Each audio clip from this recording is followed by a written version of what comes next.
Hello everyone, welcome to another LC online session. Today I'm joined by Liz, who's from our apprenticeships team, and unsurprisingly, we're going to be talking about apprenticeships today. Liz, if you'd like to just give us a bit of an overview of what you do at Leicester College, that'd be great. Yeah. So yes, my name's Liz. I work as an advice, guidance and recruitment officer in the apprenticeship team. We each cover different areas. So I cover engineering, motor vehicle and print, but I can help with all the other areas, and I have worked in some of the other areas in the past. So it's just really to explain an apprenticeship. An apprenticeship is a really good opportunity to get a job and a qualification at the same time, and so you're getting a lot of experience as you do your qualification. We'll go through all the different aspects in a bit, but that's the main point of it. So it can be somebody who's straight from school, you can go straight into an apprenticeship, or it may be somebody that's more experienced and a bit more mature, but they want to change their career path. So I work with the people who want to be an apprentice and also with the companies who are looking for apprenticeships to make so that we get a good match, so that you're in the right place and an employer's got the right person. Definitely very important. So let's just go over apprenticeships in the most general way possible. For anyone who doesn't really know what they even entail, how would you describe it in simple terms? Yeah, so like I say, it's a good opportunity to work in a company and get experience. There's all different types of apprenticeships you can do. So that might be hairdressing, engineering, construction, dental work, and the length of the qualification can take various times depending on the type of area you're going into. So you would work out at the company, you'd be employed as an employee, work out at the company, and then you go into college to do some of your course. Now it does vary. Sometimes it's day release, so you go in 1 day a week. Sometimes it might be a block course, so with that you'd probably spend a week in the college and then work out at the company for 4 weeks. But we sort of set that all up, give you a timetable so you know what's happening. As far as if there's anybody from companies, it's a really great opportunity to get somebody working in your company and you train them the way you want to teach them, and also they're learning a qualification, so they learn the whole sort of subject overall. Okay. Yeah, definitely. It's something that can benefit both sides there, isn't it, for people that are studying and the employers themselves. We've just got a question come in from Joe James. Thanks for your question, Joe. Let's see if we can tackle this. So Liz, Joe says, would you say that an apprenticeship makes it easier to get into the world of work than A-levels and btecs? It does vary. I mean, a lot of people do like to do an apprenticeship because they're learning from the beginning and you're earning money, but also some companies prefer it because they've taught you in their way. I wouldn't say, there's obviously A-levels and btecs are very important, and that's another route you can take. It does depend on the individual. Some people would rather study at college full time. Other people, when they've left school, want to get out into the workplace. I know when I left school, I couldn't wait to get out to work and really enjoyed it. So it just varies, really. There's no sort of wrong or right. It's the same with going to college or doing different qualifications. You have to really look at all the options and decide yourself. But it is a great way to, certainly a lot of our apprentices, they do the apprenticeships and then they're offered a job. It's a very high percentage that stay in that job after their apprenticeship. Yeah, exactly. So in that sense, it gives people a good chance of staying on in work. So like you say, it's not an easy kind of one or the other answer, but yeah, it obviously gives you a head start in terms of getting in front of an employer and making a good impression. Yeah. And it isn't sort of I don't think any of them are easy options. So, because with an apprenticeship, you have got to do a qualification and work at the same time. And I know, A levels can be difficult. So, but, they're all worthwhile having and very sort of good qualifications to get and experience. If you don't do an apprenticeship, or even if you're at school before, any type of work experience is always good to have. That always helps you go on later in life. Absolutely. So yeah, hopefully that's helpful for you, Joe. Thanks for your question. We've got another question come in as well. Also, I guess it's on a similar thing that we've touched on there, from Ekta. If you don't have any work experience, do you still offer an apprenticeship? I assume that's asking whether we could still offer apprenticeships to anyone who's not had work experience. Yeah, you can do. We get some people straight from school that never had any work experience. It is quite a quick learning curve, if you like, going from school to working full time in an place of employment and doing a qualification. So if you can get some work experiences, even if it's paper round, that's all you can do when you're very young. When you get a bit older, you might be able to get a Saturday job or something. It does help because employers look at it and think, well, they know a bit about work and they know what it's like, but it doesn't stop you at all. We have quite a lot of apprentices, and some people are just ready to go straight into an apprenticeship. So yeah, no, you don't have to do work experience. Brilliant. Yeah, thank you. And thanks for your questions, guys. If anyone has any other questions during the presentation, please feel free to comment and we'll do our best to answer them for you. We'll move back on to some of the FAQs, frequently asked questions, that we get around apprenticeships, Liz, to try and give people a bit of an idea of what they can expect. So next question, how long does an apprenticeship last? Okay, so there's a minimum, it has to be a year, officially a year and a day, but if you say a year, but that does depend on the type of apprenticeship. So if, for instance, you're doing a level 3 engineering qualification, it would be 42 months. Okay, some are a year, some 2 years, some 3 years. So it does vary. Some are more complicated. If you're going into something like electrical work, that's quite a longer qualification than some of, like, say, customer services. You can do that in a year. Okay, yeah, so it might depend on which subject area people are looking to do them in. Okay, next question is a little bit more about what we have on offer in terms of apprenticeships. So can we give people a bit of an overview?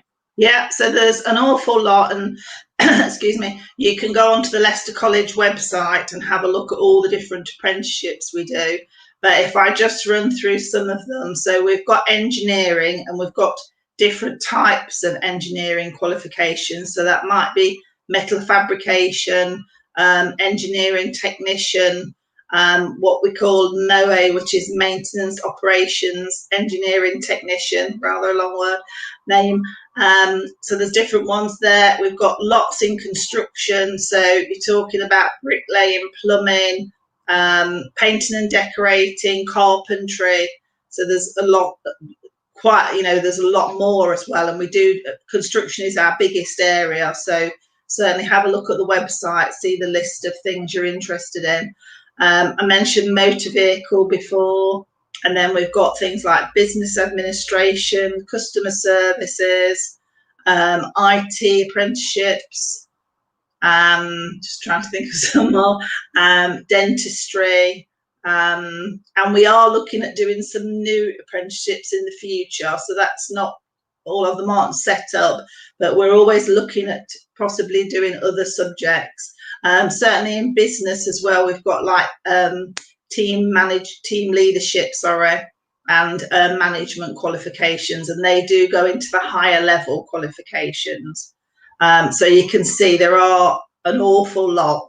Obviously different colleges do different subjects, so we don't do everything because there are thousands of apprenticeships.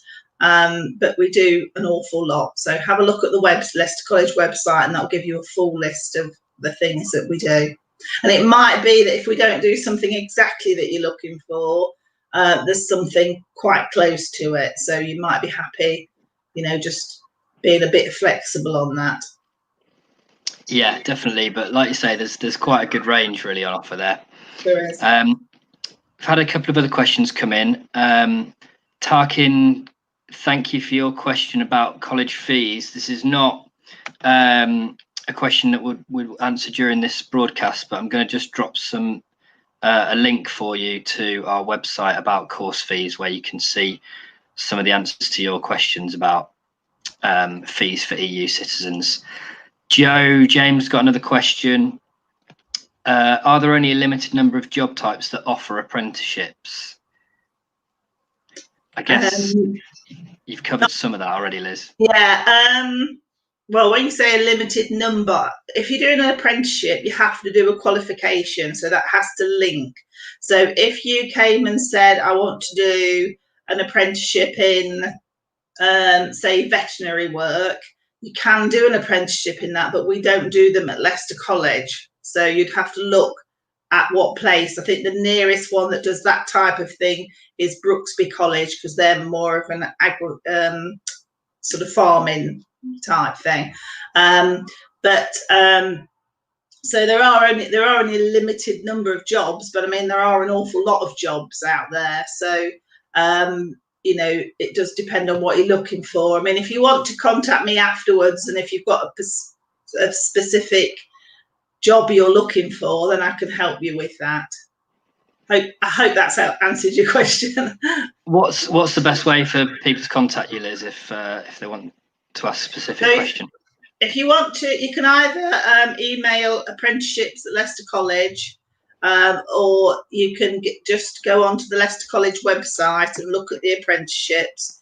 If you want to apply for an apprenticeship, you can either, as I say, look on the Leicester College website, see if there's any advertised, and apply for those. Or also what you need to do is register on the government site. So if you just put GOV and apprenticeships, it will come up on any Google search. If you just register, you fill in a few details, and then you'll be able to see all the apprenticeships. Well, not all, but most of the apprenticeships.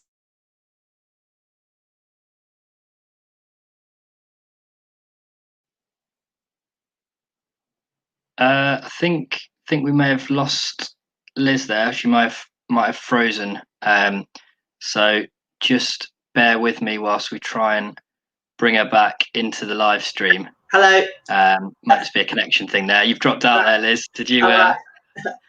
Yeah, I could just see a black screen. So it's all right. I hope you got that. But I was saying about the government site. If you log on to that, and then you can filter it and look and search for the type of apprenticeship you're looking for. Cool. Yeah, thank you for that. And just another comment for Joe. He mentioned that he might be interested, or as an example, radio and entertainment. I know we don't really offer apprenticeships in that area, but I can give you a bit of a guidance on that, Joe, because I run a radio station here in Nottingham. So best thing to do if you want experience in radio, there's not really that much out there. But I'd contact your local community stations and just see if you can shadow someone or pick up some skills from them. You've got loads of great community stations in Leicester. Yeah, there's quite a few, so just look up some of them. There's one called Too Funky Radio that's good. Leicester Community Radio, places like that I'd advise looking into. We've got another question coming as well from Abied. What qualifications would you need for an advanced level apprenticeship? Do you want to break down what that might be referring to? Yeah, so our apprenticeships at Leicester College start at level 2. And then they go on to level 3, level 4, etc. Most of them, not all, but most of them are level 3. So ideally you need to have got a 4 in your GCSE English and Maths to go straight into that. If you're above that, brilliant, that's fine. that if you're slightly below that, you can still start an apprenticeship. It means you'd have to do that subject whilst you're doing your apprenticeship. So if, say, you got a 4 in maths, but you got a 3 and just missed a 4 in English, it is possible to still do an apprenticeship, but you'd have to do your English. You do what's called functional skills English while you're doing your apprenticeship. If you were way off that, then what I'd suggest is getting your English and maths grades a bit higher before you tried to do an apprenticeship, because it would really be too much to do your apprenticeship and do that qualification and get your English and maths up by a lot of grades. So you could go to college for, say, a year if you're at school, and do even a level 1 course or a level 2 course and do your English and maths while you're there, and then look at going on to a level 3. If you always have to have your English and maths at least the level below the qualification you're doing. So if you're going to do an apprenticeship as a level 2, then you need to get your English and maths at a level 3. I think I'm right on that. It's all right, because all these numbers. But yeah, so you could apply for that. But like I say, you can apply if you're a little bit off. But just if you're still at school, just try and get the best English and maths results, like any other exam you can, because that will really help you going on into the future. Okay, yeah, thanks for that, Abied. Hopefully that's helped you with your question. Please do keep them coming in. If anyone else has got anything specific you want to ask, that's what we're here for. So keep the questions coming in. We've got another one from Tarekegn. Is it possible for an EU adult student to do an apprenticeship? Yes, there's a minimum age of an apprenticeship of 16. You have to be 16 when you start your apprenticeship. So if you're leaving school and you're 15, you can still apply, so long as normally your birthday anyway would be during that summer holiday. There's no maximum age for an apprentice, and some companies prefer to take people who are a bit more mature. Some companies will prefer a younger apprentice, so they can teach them and sort of work with them as they grow, get older. So age-wise, there's no different. There are certain restrictions on EU students, only that you have to have lived in the country for 3 years before you apply for an apprenticeship. And depending on what your status is, really, we would look at that. But if you've got all your paperwork and you've got a national insurance number, then that's not an issue. Brilliant. Yeah, thanks for that. Cool. Let's move back to some of the questions that we get asked a lot. Please, like I say, if anyone else has got anything else, don't hesitate to just drop a question in the comments and we'll do our best to answer them. So in terms of when people can apply, are apprenticeships available throughout the year, or is there a specific time? Some are and some aren't. So a lot of the subjects tend to start in September. So especially things like construction. So most people would leave their school in the end of June time, and then the apprenticeship will start in September. But it does depend on the subject, because we do different sort of classes all year round. So for instance, like business subject, when we've got enough people to run an apprenticeship, a course, a cohort, then we can run them throughout the year. So they will have various times to enter. Engineering, for instance, normally that would be September, but because of the situation with COVID-19, and that's had an effect on engineering this year, we are still looking at taking some people on in January 2021, and we are being more flexible. So if we can put people in existing groups, then we will do that. So it does vary. There's not one rule fits all sort of thing, but get in touch with the college if you're unsure, and we can explain that to you when it will start. Yeah, brilliant. I think that's a key point really for a lot of these, isn't it? It really depends on which apprenticeship you're going for. There's not a straight answer for all apprenticeships, is there? I mean, so one or two of them are purely they start in September and that's it. So if you applied in, say, February, we would have to say you'll have to wait till the next September. But then, like I say, other courses are different to that. So get in touch with us and ask, and we'll do whatever we can to help. Okay. And in terms of entry requirements, as you've kind of touched on earlier, what could this range from for different apprenticeships? Well, the main things we're looking at are English and maths. You need that really for all of them.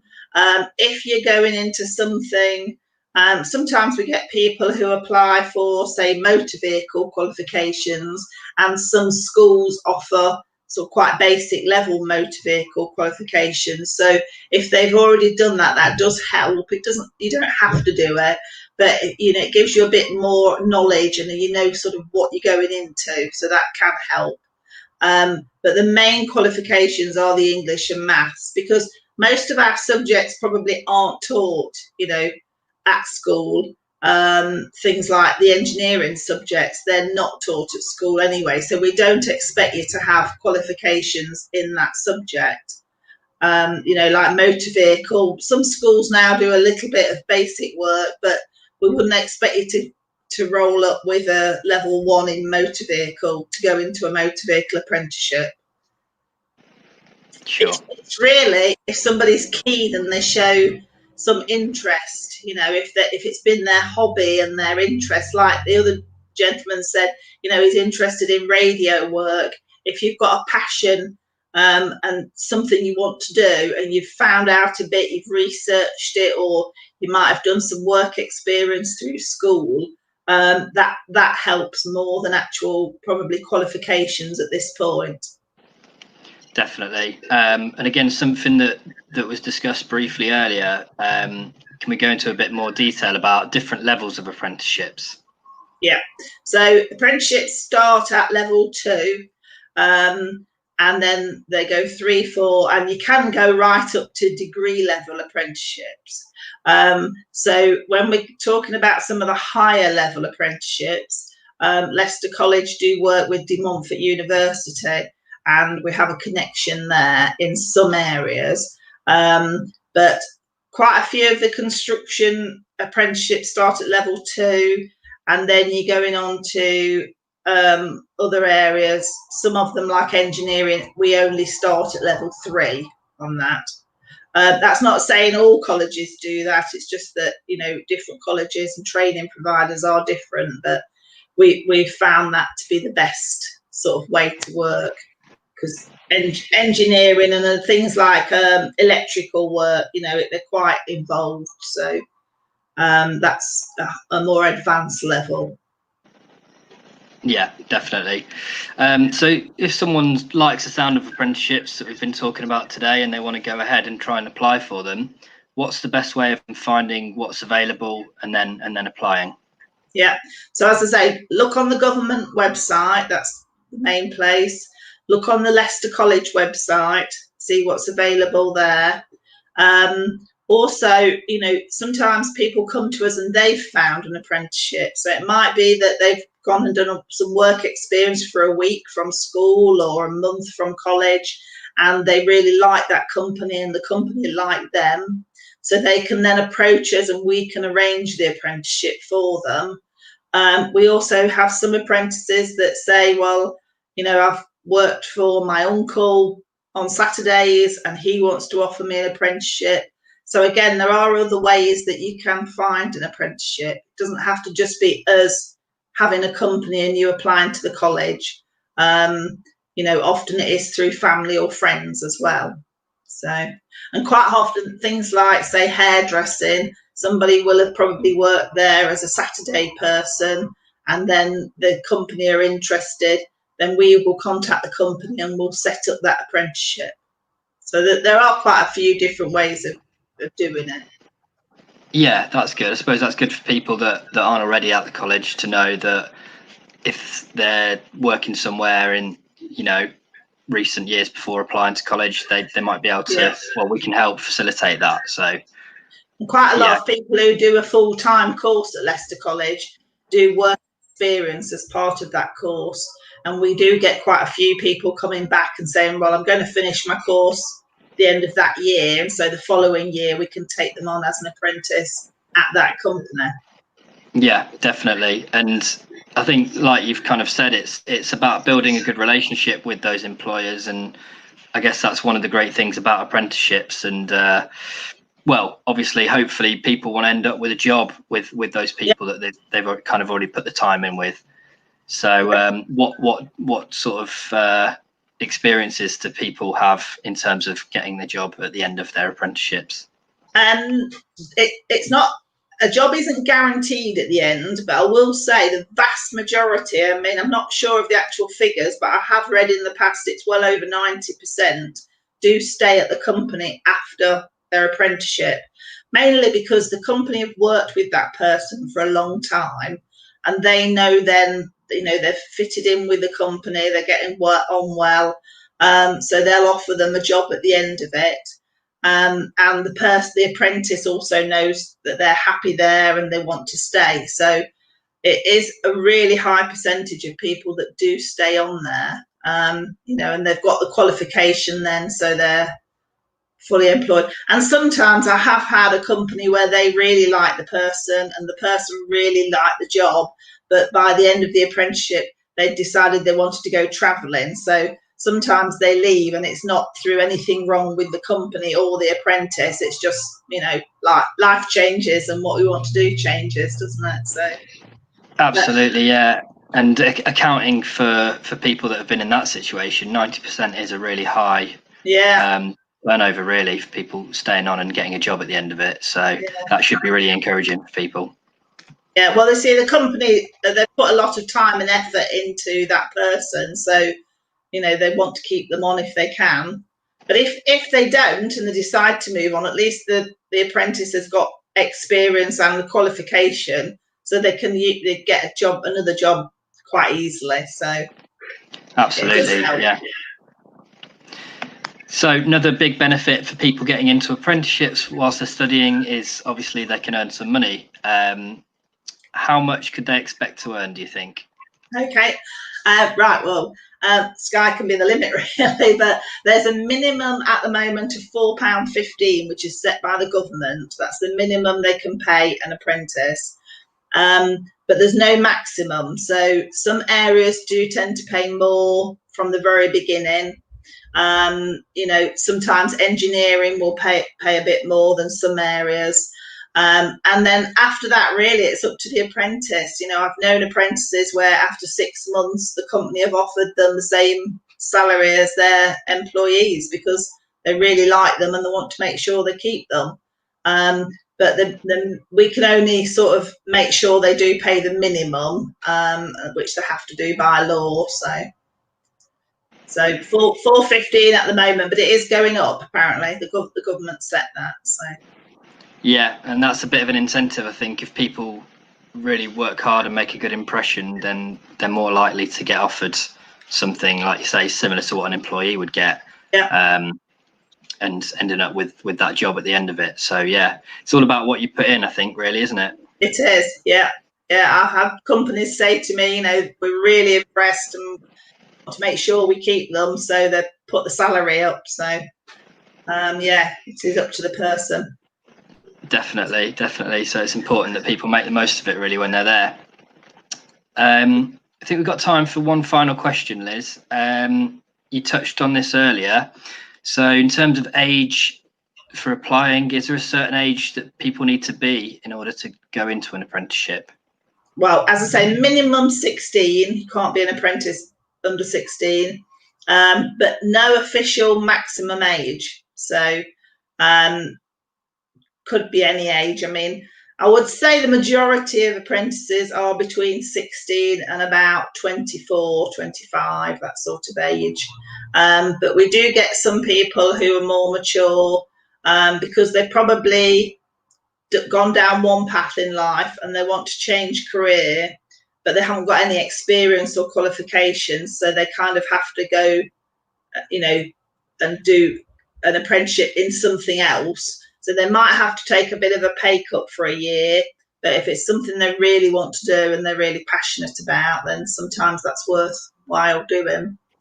And the only other age restrictions are sometimes companies will want to take somebody on who's 18 plus because of certain health and safety restrictions, but that doesn't always stop them. We've had companies that have worked around that and they've still taken younger people on. They've just not let them use certain machines and things like that until they're a bit older. But they can still learn lots of other things. So yeah, okay. Well, I guess that's good to know, particularly for people like you say, particularly at the moment, for people that are maybe trying to get into a different industry or are changing careers. It's good to know that there's not a particular limit on what they can do in terms of apprenticeships. So that might be encouraging for people. Yeah. Brilliant. Well, hopefully that's given everyone a bit of an overview of what apprenticeships are, some of the key things you need to know. Is there anything you want to add, Liz, before we wrap up? I think we've covered most things, but if there is anything that anybody thinks of later, then like I say, get in touch with the college, just ask for the apprenticeship team. We'll be able to help answer any questions. Definitely. Thanks for joining me today, Liz, and thanks to everyone who sent in their questions. Hope today's session's been helpful, and yeah, we'll see you next time. Okay, thank you very much. Thank you. Thanks, Liz. Bye. Bye.